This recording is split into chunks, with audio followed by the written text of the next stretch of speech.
En este episodio os muestro el resultado de la interpretación que ha realizado una aplicación de inteligencia artificial sobre uno de los textos que escribí en la primera década de los años 2000. En aquel texto reflexionaba sobre lo que entendía que representaba el sistema que llamé de la no educación, dentro de lo que entonces se conocía como canario de canto discontinuo. Os invito a escucharlo hasta el final y a descubrir cómo la interpretación de la inteligencia artificial dialoga con un texto que nació hace ya casi 2 décadas. Gracias por acompañarme. Pedro Mata. Bienvenidos al segundo episodio de la Canaricultura de Canto. Buenos días, amigos y amigas. Hola, bienvenidos a este nuevo análisis. Hoy nos vamos a sumergir en un concepto, la verdad es que fascinante, casi una filosofía, diría yo, dentro de la cría de canarios de canto. Hablamos de la no educación. Exacto. Vamos a ver cómo una raza muy específica, el cantor español, no solo se ha desarrollado así, sino que ha logrado el reconocimiento oficial precisamente por eso. Y bueno, nos basaremos en algunas ideas de un texto especializado sobre este método. Sí, y para entender bien de qué va esto, hay que pensar que lo normal, lo tradicional en canaricultura, de canto, es la educación, así, con mayúsculas. Claro, enseñarles. Eso es, enseñarles activamente a los jóvenes un canto concreto. Se usan pájaros adultos, maestros o, bueno, grabaciones. La no educación, pues, rompe con eso. Es ir por el camino contrario totalmente. Vale, pues vamos a intentar desentrañar esto. Porque, a ver, ¿qué significa realmente criar un canario cantor sin educarlo? Así de primera suena raro, ¿no? Un poco a contrasentido. Sí, lo parece. ¿Cómo puede ser que un pájaro desarrolle un canto complejo musical de concurso, si no tiene un modelo que seguir? Pues eso, vamos a explorar la lógica, la historia que se intuye detrás y cómo se hace en la práctica. Y ojo que no es solo una cosa de 4 criadores, ¿eh?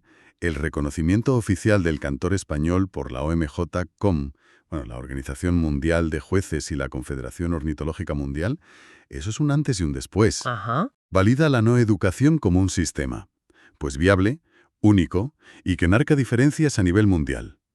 Lo saca de ser una anécdota, ¿sabes? Y lo pone como un sistema autónomo con su propio código de canto oficial. De hecho, es la primera y única raza reconocida que se basa explícitamente en la no educación. Pues empecemos por el principio, por los orígenes. El texto que manejamos habla del canario del país. Suena un poco vago, ¿no? Como un ancestro ahí perdido en el tiempo. Sí, el perfil exacto es difuso, la verdad. Pero la interpretación que da la fuente es interesante.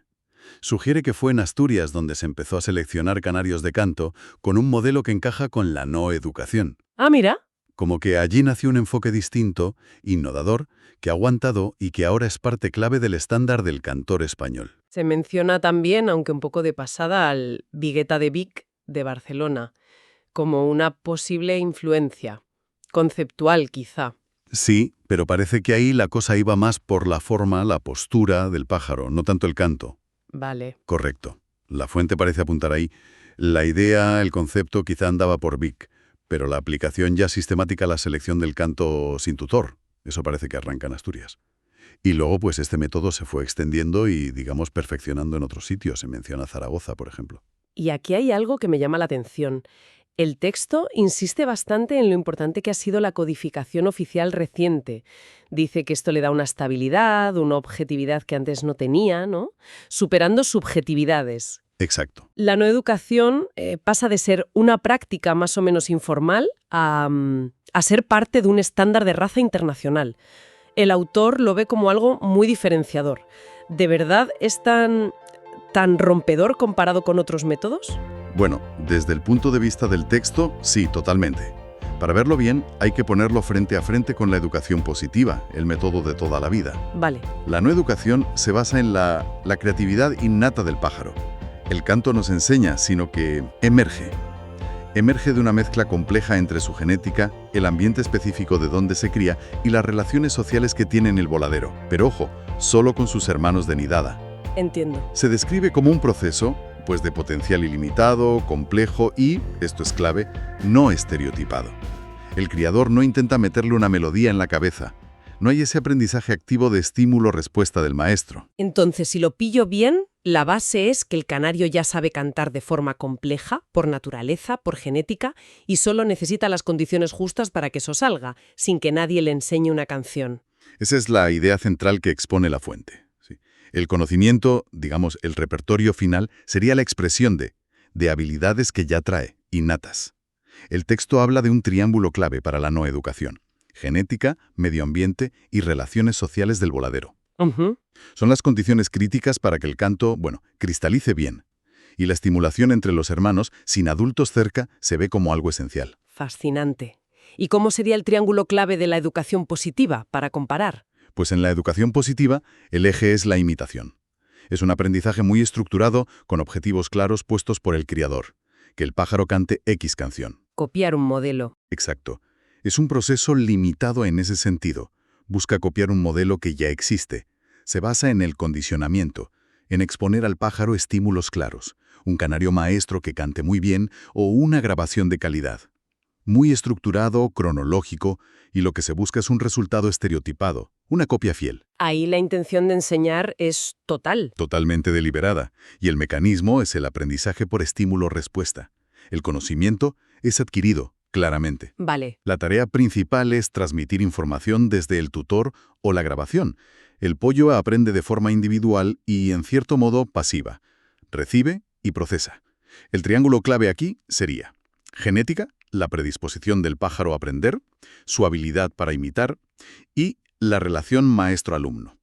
Las capacidades del alumno, la calidad del maestro o la grabación, la canción elegida, todo eso es lo importante.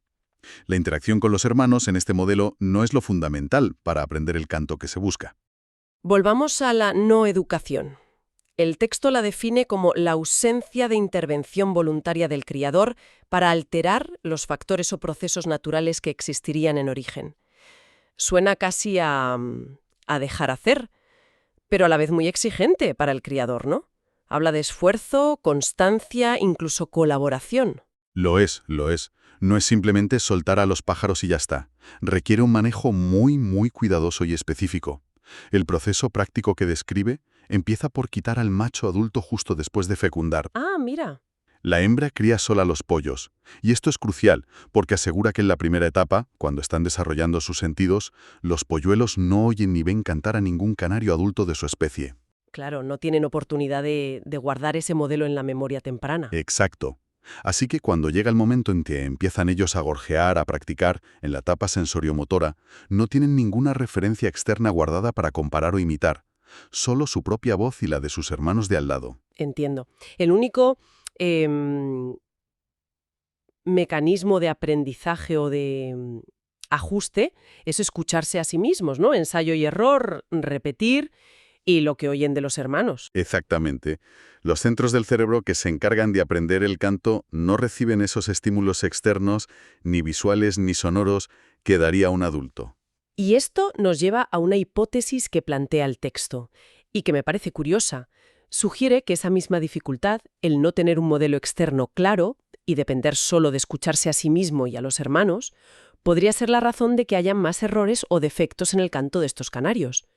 ¿Es una explicación aceptada o es una teoría del autor? El texto la presenta como una hipótesis. Plausible. Una consecuencia lógica de no tener una guía externa clara en ese periodo crítico. Ya. No tener un profe que corrija o enseñe el camino correcto, pues haría el proceso más propenso a desviaciones o fallos según los criterios de concurso, claro. Es una interpretación interesante de por qué este método, aunque busca lo innato, puede generar más variabilidad, digamos, no deseada desde el punto de vista del estándar. Para que este proceso tan delicado funcione, me imagino que el entorno tiene que ser, casi de laboratorio. Prácticamente sí. El texto describe un habitáculo ideal con condiciones muy controladas. Cerrado para que no entre nada de fuera, bien iluminado pero sin pasarse, tranquilo, con buena acústica para que se oigan bien entre ellos. Importante eso. Y sobre todo, aislado acústicamente de los adultos y de pájaros silvestres que puedan contaminar el sonido ambiente. Además insiste en condiciones ambientales estables, temperatura, humedad y una dieta equilibrada y constante. ¿Que comen solos y se separan de la madre? Ahí la recomendación es tajante. Tienen que ir a voladeros específicos, separados por familias. O sea, todos los hijos de la misma pareja, de la misma nidada, juntos, sin mezclarlos con otros. Para mantener esa homogeneidad social temprana. Exacto, que es fundamental para este método. El texto reconoce que cada criador, cada arquetipo, cada línea de cría con su estilo, tendrá sus cosillas, sus matices. Pero subraya que mantener estos parámetros básicos de aislamiento y estructura familiar es indispensable para poder hablar de no educación en sentido estricto. Si te desvías mucho, ya comprometes el principio. Bien, hemos visto la definición, el proceso básico, el entorno, pero ¿cómo se articula todo esto en el día a día del criador? El texto habla de 3 dimensiones o pilares clave que están conectados en la no educación. Suena estructurado. Sí. Lo presenta como un sistema, con 3 patas que se apoyan entre sí. La primera es la selección genética. Lógico. Aquí el objetivo es claro: buscar uniformidad en la descendencia, asegurar que se transmitan las características de canto que interesan, las que definen esa línea o ese grupo de criadores. Fijar genéticamente esos rasgos. ¿Y cómo sugiere el texto que se haga eso? ¿Simplemente criar con los mejores y ya? Va un poco más allá. Propone un enfoque de cooperación entre grupos pequeños de criadores que vayan en la misma línea. Describe un modelo con un núcleo principal, que tiene la genética más pura, más consolidada, y un núcleo secundario de apoyo. Que colabora usando pájaros del núcleo principal y otros compatibles para resolver problemas puntuales, como infertilidad o baja producción, pero sin aguar la línea principal. El método se basa en cría selectiva muy rigurosa y usar cruces endogámicos, con sanguinidad, pero de forma controlada. Para fijar los caracteres. Eso es. Y, eso sí, introducir con mucho cuidado y solo puntualmente líneas afines de la misma raza solo si es estrictamente necesario, para evitar problemas de depresión endogámica. Suena que requiere mucha disciplina, ¿eh? Y visión a largo plazo. Nada me improvisar. Totalmente. El autor lo llama un programa exhaustivo, exigente y exento de romanticismo. Con pasión por el objetivo, pero muy pragmático y riguroso en el cómo. Y un punto clave que recalca: la capacidad de un canario para cantar bien y complejo, sin tutor, no es magia. Es una cualidad que ha evolucionado por la selección artificial de los criadores durante muchas generaciones. Es un rasgo seleccionado. Seleccionado y cultivado, sí. Pero, a la vez, se valora la variabilidad y la diversidad entre las distintas líneas de criadores como algo bueno, como una riqueza, siempre que se mantengan dentro del estándar general claro. No se busca que todos los criadores tengan pájaros idénticos. Entendido. El segundo pilar es el hábitat natural o medio ambiente.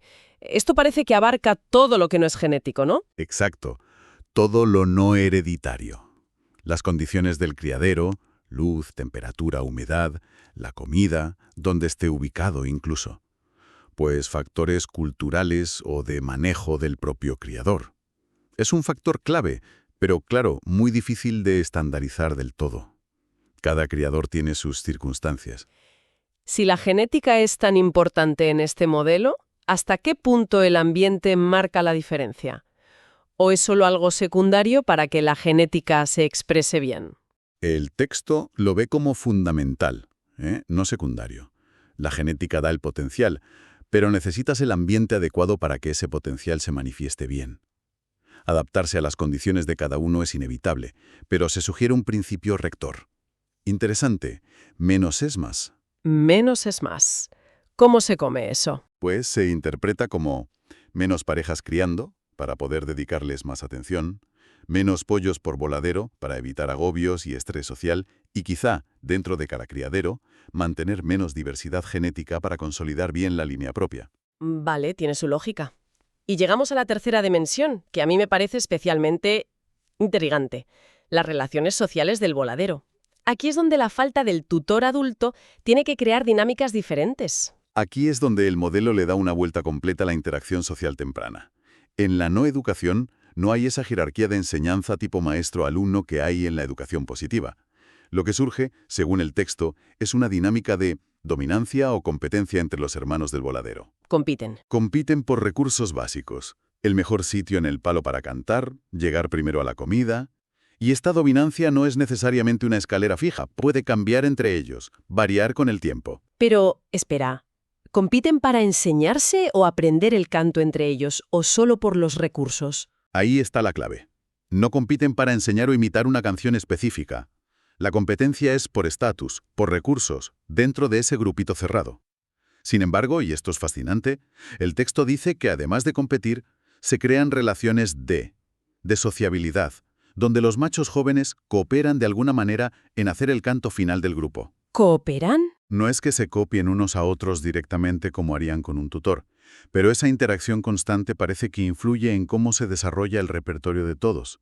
Esto explicaría las variaciones que se ven. Diferencias grandes en el canto entre distintos voladeros, cada uno crea su dialecto, por así decirlo, e incluso variaciones dentro del mismo voladero, repertorios individuales distintos, errores diferentes, número de giros variable. Y un detalle que el texto subraya mucho. El canto que sale en un voladero de no educación no es reproducible por los canarios de los voladeros de al lado. No se pega, como se pegaría el canto de un buen maestro en la educación positiva. Correcto. Es un desarrollo más interno de cada grupo familiar. Por eso también insisten tanto en no mezclar nidadas ni pollos de edades distintas en el mismo voladero. Romperías esas dinámicas naturales y específicas entre hermanos. ¿Y cómo contrasta esto con las dinámicas sociales de la educación positiva? Pues en la educación positiva, el criador busca crear un liderazgo claro del tutor. El fuerte guía al débil. La jerarquía se busca que sea lineal, tutor arriba, alumnos abajo, y fija. El éxito depende mucho de que los pollos reconozcan al tutor como modelo y se esfuercen en imitarlo. Es una dinámica social dirigida. Queda clara la diferencia, sí. Resumiendo este punto, la no educación propone un desarrollo del canto como más alternativo, libre, autónomo, casi que emerge del grupo, frente al modelo tradicional de educación positiva, que es más controlado, cerrado, rígido y enfocado a la copia. Esa es la dicotomía fundamental que plantea el texto, sí. Un proceso abierto frente a uno cerrado. Bueno, pues llegando ya al final de nuestro análisis, creo que la idea central que queda es potente. La simple existencia y el reconocimiento oficial del canto español criado así, sin de educación directa, parece una prueba práctica, real, de que los canarios tienen una capacidad innata para desarrollar cantos complejos, musicales, valiosos, basándose sobre todo en su genética y en esas interacciones sociales y ambientales tan particulares de un entorno aislado. Ajá. Esto desafía teorías de antes que quizás subestimaban esta capacidad sin un modelo externo claro. Exacto. Es una validación en la práctica de un principio biológico, ¿no? Sobre la plasticidad y el potencial innato del canto en estas aves. Sin embargo, es importante también recoger la cautela que transmite el propio texto. La no educación, como sistema de cría y selección, se considera que está todavía en una fase de, incipiente maduración. Aún desarrollándose. Necesitará, según el autor, décadas de experiencia práctica de la gente que la defiende para definirse del todo bien y pulir los métodos. No hay, y quizá no deba haber, una receta única y rígida que valga para todos. Tiene que adaptarse a la genética de cada línea y a las condiciones de cada criador. Es un camino que se está haciendo. Entonces, si tuviéramos que sacar las ideas más rompedoras de este enfoque, ¿cuáles serían? Quizá podríamos decir, 1, que se confirma que hay una capacidad innata notable en los canarios para el canto complejo que no necesita obligatoriamente enseñanza directa. Sí. 2, que la no educación no es solo una teoría, sino un método validado oficialmente a través del estándar del cantor español. Exacto. Y 3, que este método depende críticamente de la interacción entre una genética seleccionada y un entorno social muy particular y restringido. Solo hermanos, no de la figura del tutor. Me parece una síntesis excelente, ¿sí? De los puntos más impactantes que se sacan del análisis. Y esto nos deja, como siempre, con una reflexión final para darle vueltas. Si este método de la no educación, esta ausencia deliberada de enseñanza directa, consigue sacar a la luz esta capacidad latente en los canarios para desarrollar algo tan complejo como su canto, basándose en la genética y las interacciones sutiles del entorno aislado, ¿qué otras capacidades ocultas, qué otros potenciales podrían existir en distintas especies, esperando simplemente las condiciones adecuadas, o quizá justamente la ausencia de ciertas influencias externas habituales, para poder salir a la luz? ¿Podría este enfoque sobre la falta de intervención activa darnos alguna pista sobre el aprendizaje, el desarrollo y la expresión del potencial innato en contextos más amplios? ¿Incluso más allá de los pájaros? Ahí queda la pregunta, flotando.